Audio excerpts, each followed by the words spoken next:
Welcome to Love Lies Chronicles. I think the worst part was how fast it all changed. Like a switch got flipped in her head, and suddenly I was a stranger in my own home. Samantha and I had been together for 8 years, married for 5. I used to think we had the kind of relationship people envied. There was history between us, shared laughter, travel memories, inside jokes.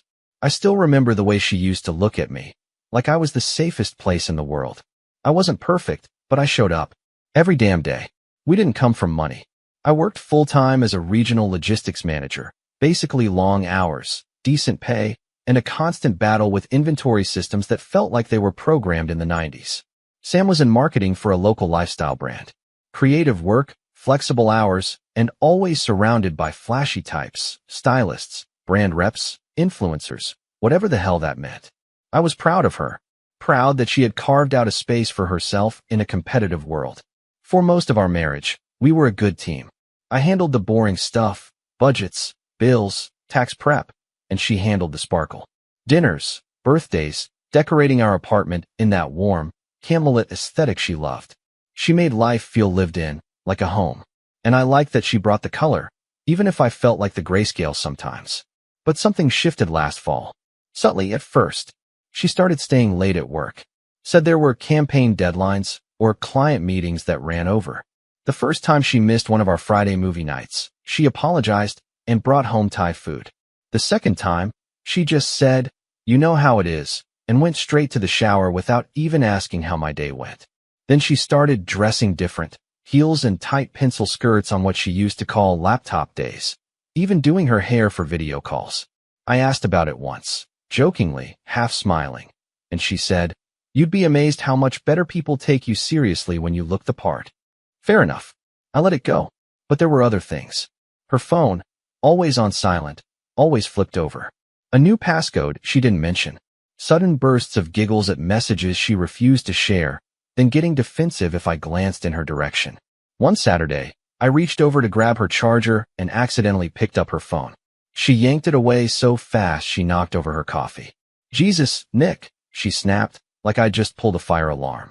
"Can't you ask before grabbing my stuff?" It stung. Not the words, but the way she said them. Like I was a problem she didn't have time for. I tried to believe it was stress. Maybe she was overwhelmed. I planned a weekend getaway, just the two of us, wine tasting, nature hikes, the whole deal. She bailed the night before. "My boss just asked me to lead a Monday presentation," she said, not even making eye contact. "It's a big deal, babe. Can we just rain check?" She didn't even kiss me goodnight that evening.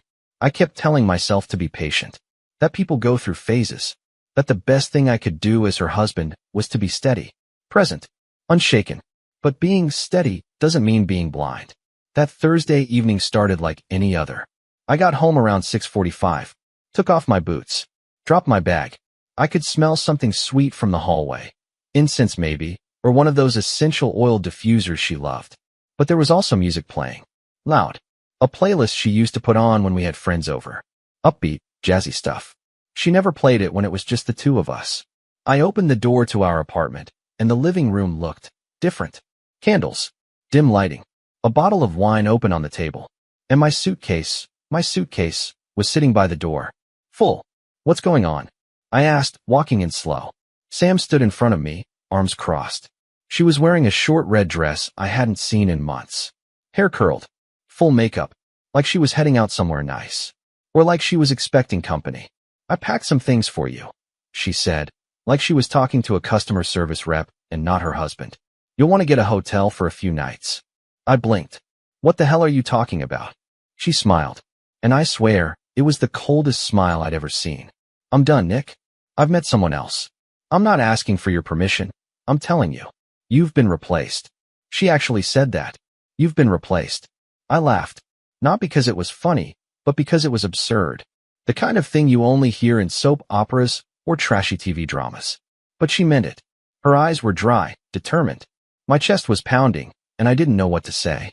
All the hours I worked. All the times I stood by her.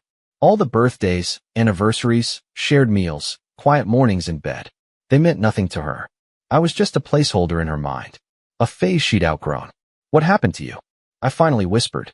She turned away, picked up her wine glass, and tossed a garbage bag toward the door. Nothing happened to me. I just woke up.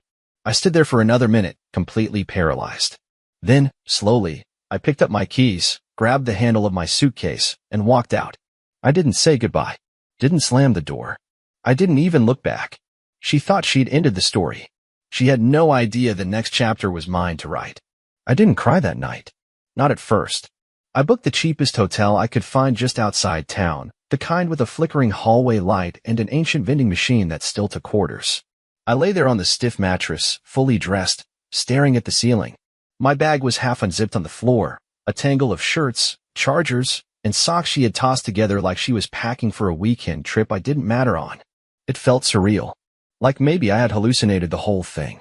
Maybe I'd go back home tomorrow and she'd laugh and say I was being dramatic. Except she wouldn't. She didn't even flinch when she said it. You've been replaced. Like I was an outdated app, buggy and slow, and someone just installed the upgraded version of me with better lighting and a better paycheck. I tried to piece it together. Who? When? Had it started weeks ago? Months? Was this the reason she'd been so unreachable? That forced smile, the shift in her tone, the new clothes, the emergency meetings that always seemed to land on Friday nights? I felt stupid. And more than that, I felt used. I texted my best friend, Marcus. Just said, "Can I crash at yours tomorrow? Sam and I are done." He called immediately, even though it was midnight. I didn't pick up. I didn't want to talk. Not yet. Instead, I scrolled through our old photos. A trip to Charleston. Her 30th birthday at that rooftop bar she loved. A blurry picture of us in matching pajamas, laughing with red wine teeth on Christmas Eve. The woman in those pictures felt like a ghost now. Or worse, an actor playing a part. I didn't sleep. By the next morning, the fog had hardened into something sharper. Still painful, yeah, but there was clarity too. I needed to know the truth. Not just that she had someone else, but who he was, how long it had been going on, and how deep this betrayal went. When I showed up at Marcus's place, he opened the door in sweats and handed me a cup of black coffee before I even said a word. That's the kind of friend he is. He's known me since college. Saw me through my parents' divorce, through Sam and I's rocky first year of marriage, through all the quiet seasons that no one else sees but matter more than anything. You don't need to tell me, he said. But when you're ready. I nodded. I will. We sat in silence for a bit, the kind that's comforting and heavy at the same time. After a while, I said it out loud. She said she's replaced me. Marcus blinked, then shook his head slowly. Jesus. I let the words hang there. I could feel them sinking in deeper now, becoming real. He offered to help me move my stuff out. I told him there was no need. Sam already did that part. What I didn't tell him was that she also made sure to include my broken charger, a shirt I hadn't worn in a year, and none of the things that actually mattered. No keepsakes. No notes. Just stuff. But it wasn't about the stuff. A few days later, I called a mutual friend. Someone Sam used to work with, Laura.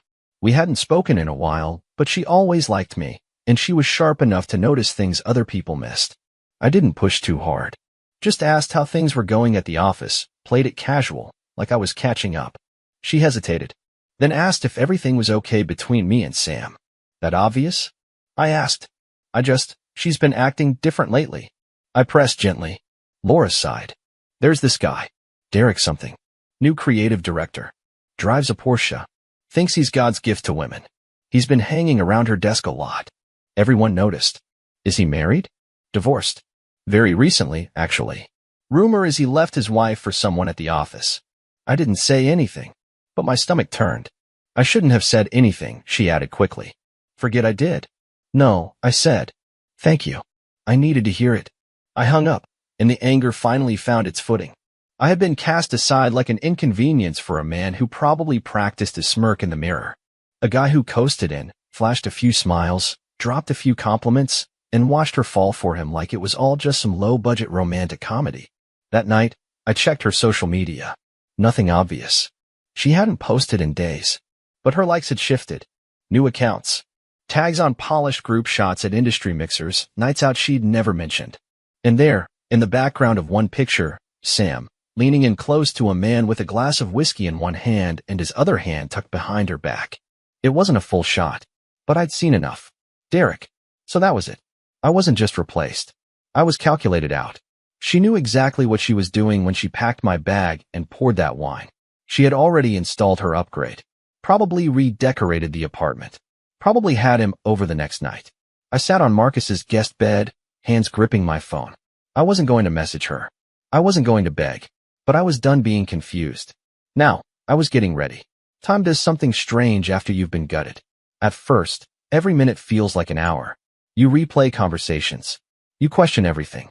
You wonder if you could have changed the outcome by being more charming, less busy, more spontaneous, less predictable. But eventually, something shifts. Not all at once. It's subtle. A little less ache when you wake up.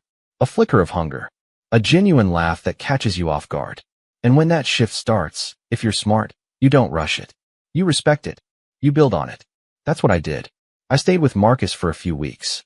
He offered to clear out his guest room long term, but I didn't want to become a fixture in someone else's life, even someone as solid as him. So I found a small one-bedroom across town. Nothing fancy, but clean, quiet. My name on the lease. My choices on the walls. I bought a cheap couch and a plant I named Fred. I hadn't lived alone since college, but I was learning the rhythm again. There was a kind of freedom in it. Once the pain started to dull, I started going to the gym again. Not out of some need for revenge. Though, I'll admit, the idea of running into Sam while looking a little sharper did cross my mind, but mostly for my own sanity. Lifting things helped quiet my brain. The sweat helped wash out the anger. I didn't date. Not yet. I wasn't ready. But I did start sleeping through the night again. That felt like progress. Meanwhile, I kept an eye on Sam. Not in an obsessive way, just enough to stay informed. People talk, especially when you don't interrupt them. Turns out Derek wasn't quite the prize she'd painted him to be. From what I gathered, through Laura, through whispers in shared circles, he'd been through 3 jobs in 5 years. A creative genius, sure, but the kind who didn't believe in rules, or boundaries, or tact. At first, the company loved him. He brought a flashy energy, got attention. But within 2 months, there were murmurs about him clashing with upper management, missing deadlines, flirting too much with interns. One Friday night, Marcus and I were at a bar downtown. We weren't even talking about Sam.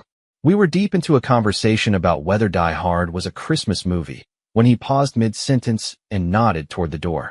Isn't that her? I turned. It was Sam. She looked different. Dressed down. Hair pulled back. No makeup. Walking fast with her head low, like she didn't want to be seen. She wasn't alone. Derek trailed behind her. He looked agitated, holding her wrist just a little too tightly, hissing something I couldn't hear. She jerked her arm away. His voice rose, sharp and tense. A waiter glanced over. Sam grabbed her purse and bolted for the exit. I didn't move. Didn't make a scene. I just watched. Marcus didn't say anything either. He knew better. Later that night, I checked her socials again. Still nothing new. But one of her friends posted a group shot from earlier in the week. Sam wasn't in it, but the caption read, "Girls' Night Drama." The comments were cryptic. One read, "She always picks the worst ones." Another said, "Some people have to learn the hard way." The shine was already wearing off. I didn't gloat. Not yet. This wasn't a movie. There was no guarantee she'd fall apart or come crawling back. For all I knew, they'd patch things up. Or she'd move on to another guy with an even shinier car. But I could feel the air changing. And then she reached out. It was a Wednesday evening. I was making dinner. Nothing special, just some pasta and a glass of wine, when my phone buzzed. 2 new messages from Sam. "Hey, can we talk sometime?" I stared at the screen for a long time. Didn't reply. Didn't delete it either. The next day, another message. I wanted to explain. "Please." And then she sent a voice note. I didn't play it. Not right away. I left my phone face down and went for a walk instead. When I finally listened, her voice was soft. Almost too soft. The confidence was gone. "I know I hurt you. And I don't expect you to forgive me. I made a mistake. I thought I knew what I wanted. But I didn't. I miss you. I miss the way things used to feel. I miss feeling safe." Safe. That's what I had been to her. A safety net. A constant. And the second someone more exciting dangled something shiny, she jumped. But now that safety was gone, and it was starting to show, I didn't respond to her messages.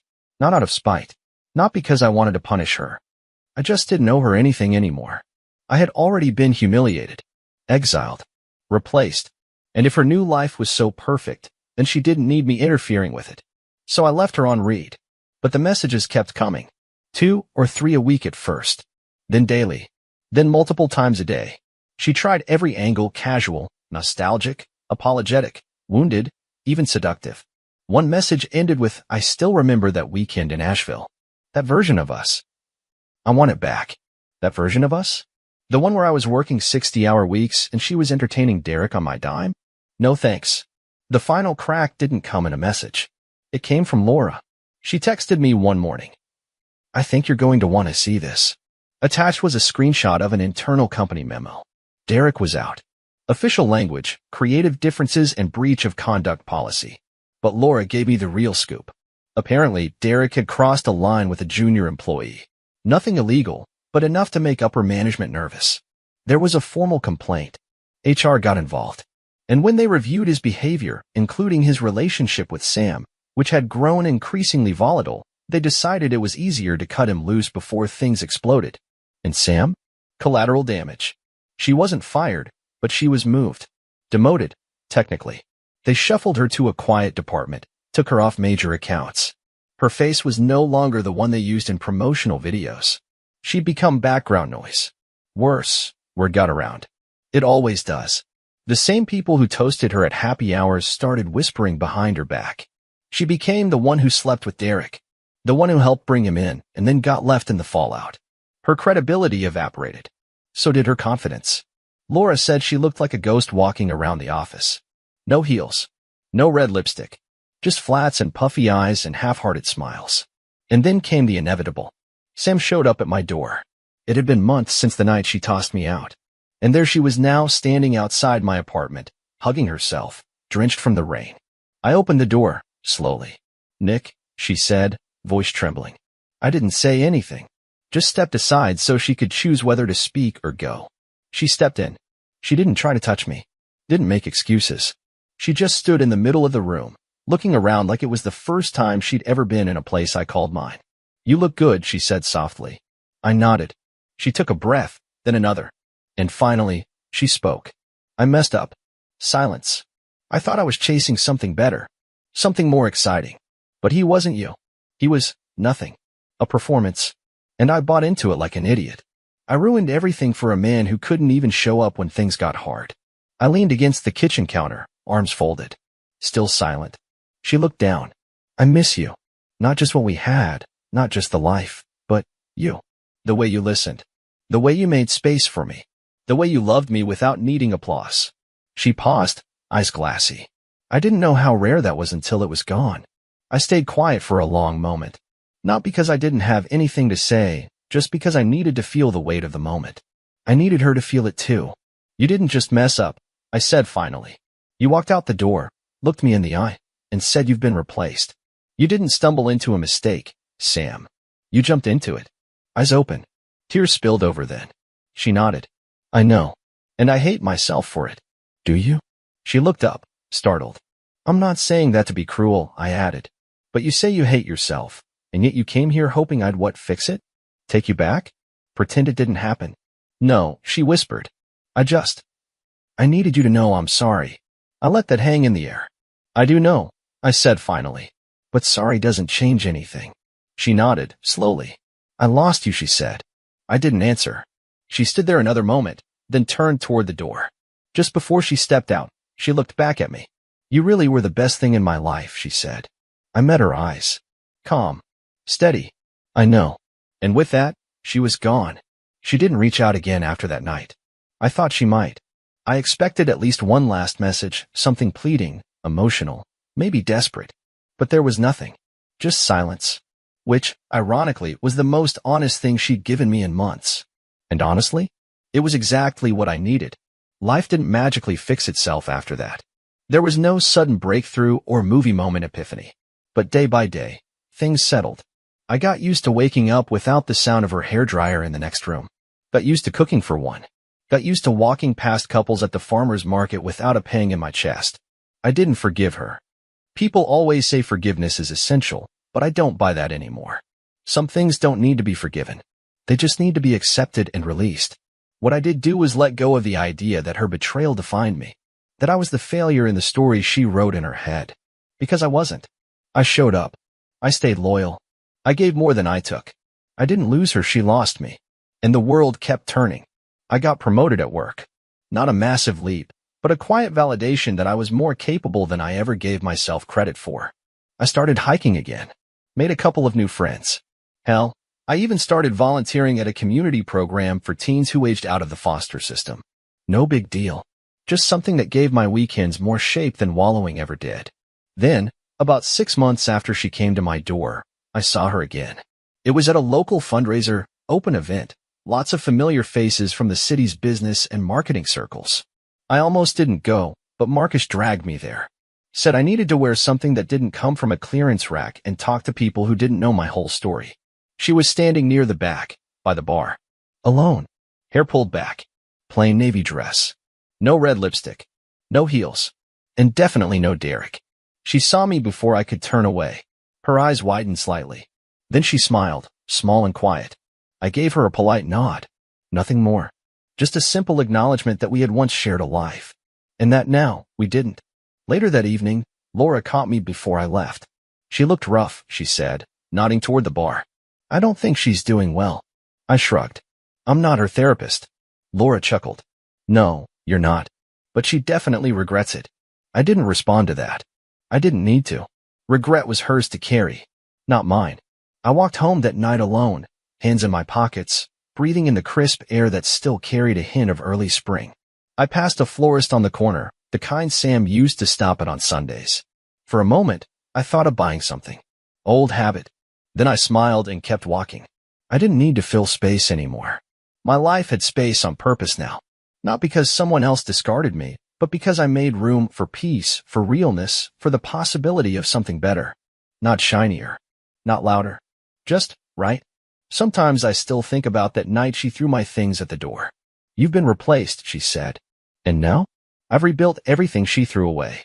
Only this time, it's mine. And I wouldn't trade it for anything.